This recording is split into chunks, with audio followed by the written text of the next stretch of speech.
Immigration আইন প্রয়োগে নরম সুরের ইঙ্গিত দিয়েছেন প্রেসিডেন্ট ডোনাল্ড ট্রাম্প। ইমিগ্রেশন আইন প্রয়োগে ভবিষ্যতে কিছুটা নরম পন্থা নেয়ার কথা বললেও সহিংস অপরাধ ও অবৈধ কর্মকাণ্ডের প্রশ্নে কোনো ছাড় নেই, এমন বার্তাই দিলেন মার্কিন প্রেসিডেন্ট ডোনাল্ড ট্রাম্প। ৫ ফেব্রুয়ারি ওভাল অফিসে এনবিসি নিউজকে দেয়া এক সাক্ষাৎকারে ট্রাম্প বলেন, অভিজ্ঞতা থেকে তিনি শিখেছেন যে কিছু ক্ষেত্রে আরও মানবিক বা নরম আচরণ করা যেতে পারে, তবে একই সঙ্গে যোগ করেন তবু আপনাকে কঠোর থাকতেই হবে। প্রেসিডেন্টের ভাষায় তার প্রশাসনের মূল লক্ষ্য হচ্ছে সবচেয়ে বিপজ্জনক অপরাধীদের যুক্তরাষ্ট্র থেকে সরিয়ে দেয়া।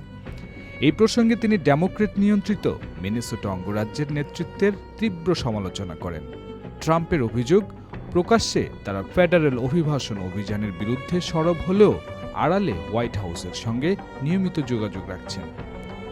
আমি গভর্নরকে ফোন করেছি, মেয়রকে ফোন করেছি, ভালো কথাবার্তাই হয়েছে বলেন ট্রাম্প, কিন্তু এরপর দেখি তারা প্রকাশ্যে এমনভাবে ক্ষোভ ঝাড়ছে যেন কোনো কথাই হয়নি।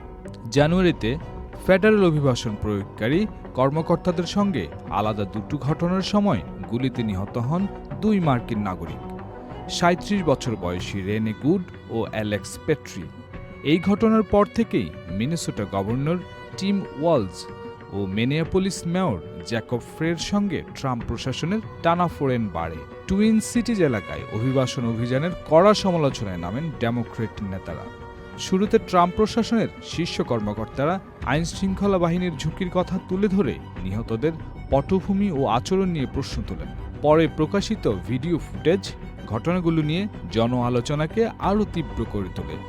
এই প্রেক্ষাপটে ট্রাম্প জোর দিয়ে বলেন, ফেডারেল অভিযানে জবাবদিহি ও পেশাদারিত্ব নিশ্চিত করাই তার প্রশাসনের নীতি।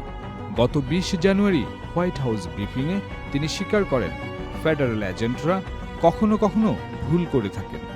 এরই মধ্যে সীমান্ত বিষয়ক দায়িত্বপ্রাপ্ত কর্মকর্তা টম হোমেন ঘোষণা দেন, মিনেসোটা থেকে ৭০০ ফেডারেল অভিবাসন এজেন্ট প্রত্যাহার করা হচ্ছে।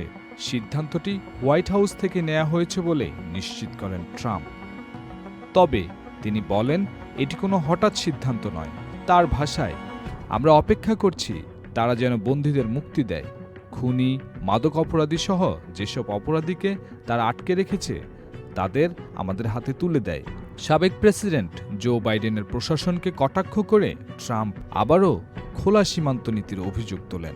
তার দাবি, বাইডেন আমলে প্রায় ২,৫০,০০,০০০ মানুষ যুক্তরাষ্ট্রে প্রবেশ করেছে, যাদের কোনো দেশই গ্রহণ করত না।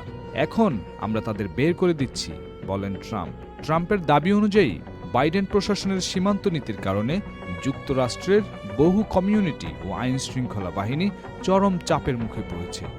মার্কিন কাস্টমস অ্যান্ড বর্ডার প্রোটেকশনের তথ্য বলছে, বাইডেনের প্রেসিডেন্সির সময় প্রায় ৭৪ লাখ মানুষ বৈধ প্রবেশপথের বাইরে দিয়ে যুক্তরাষ্ট্রে প্রবেশ করেছে। জহিরুল আলম সরকার, চ্যানেল আই।